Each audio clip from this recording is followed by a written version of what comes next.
part with us is called exclusion. And if you use the word blocking, that would also be fine. Exclusion in Arabic is called, or is the terminology used for it is al-hujb. And this refers to the prevention of an heir from taking all or part of his or her share because of the presence of another who has a stronger claim. So there are different types of hujb. There is hujbun bil-wasf wa hujbun bil-shakhs. What is this? Al-hujb by description, meaning that it doesn't matter what relationship a person to the deceased. What matters is the description that this person has.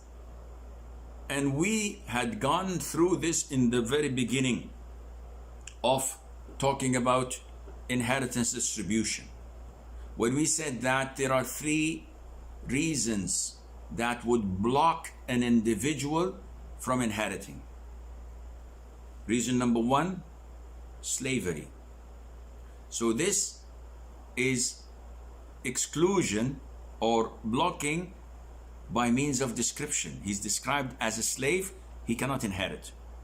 And we've explained this earlier and by saying that this person, when he inherits, whatever he possesses belongs to his master. So what's the point?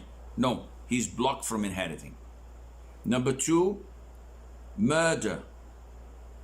If a murderer kills someone, then he's blocked automatically. So when we say blocked automatically, this means we treat him as if he did not exist. Give an example. A man was killed. He left behind a wife, a murdering son, and an uncle. Meaning that paternal uncle.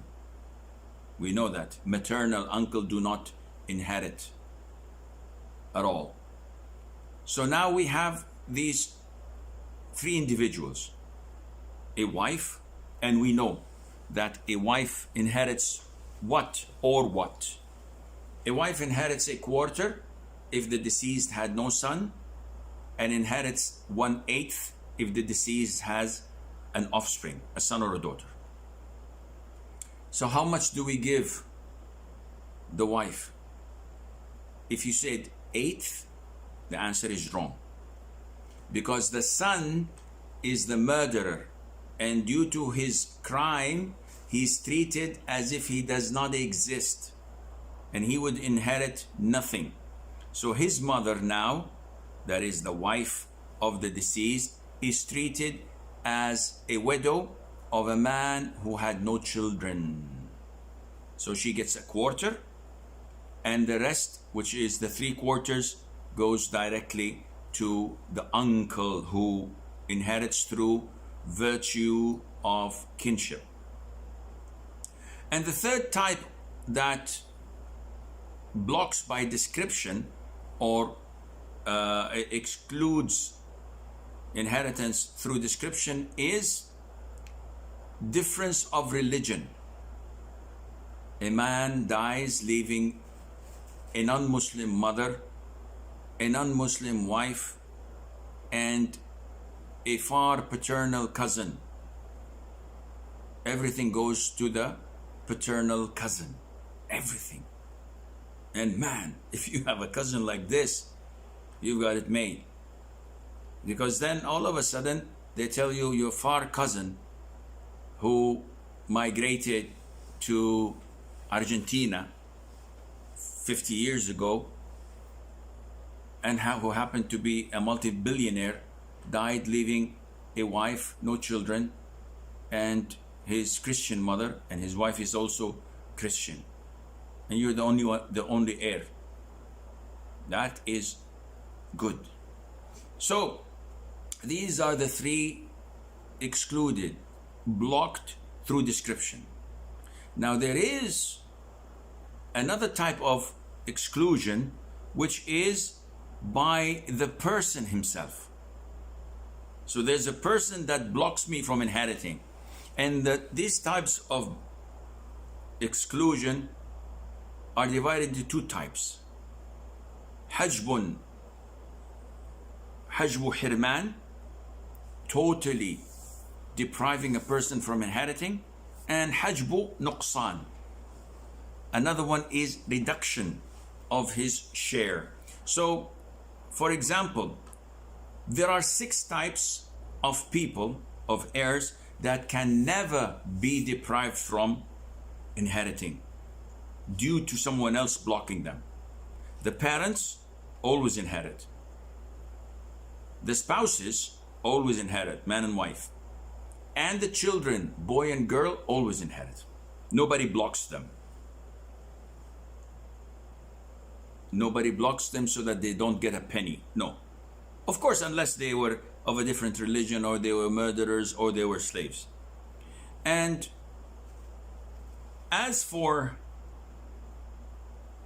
an example of how can a person block another person. So let's assume a man dies leaving a son or 2 and 5 grandsons.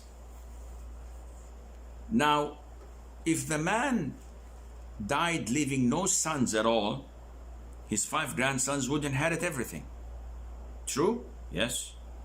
But due to the fact that he left 1 son or more behind, this son would automatically block his grandsons. They would not get anything. So this is called hujb hirman. They're blocked by that individual, that son blocked them from inheriting. Had he not been there, they would have inherited. As for hujb nuqsan, the reduction, and this is found everywhere. So a man dies leaving behind a mother, a father, and an uncle or a brother. The mother gets 1/3 because there are no offsprings. The father gets 1/3 because of there are no offsprings, and the rest due to the virtues of kinship. He's a asaba. His uncle or his brother, the deceased uncle or deceased brother, gets nothing. But if a man dies leaving a mother and a father and a son, immediately it is hujb nuqsan. The mother gets, instead of 1/3, 1/6. And the father gets, instead of 1/3, 1/6. And the rest, the father does not get anything of it. It all goes to the son, because this is hujb nuqsan, and Allah Azza wa Jal knows best.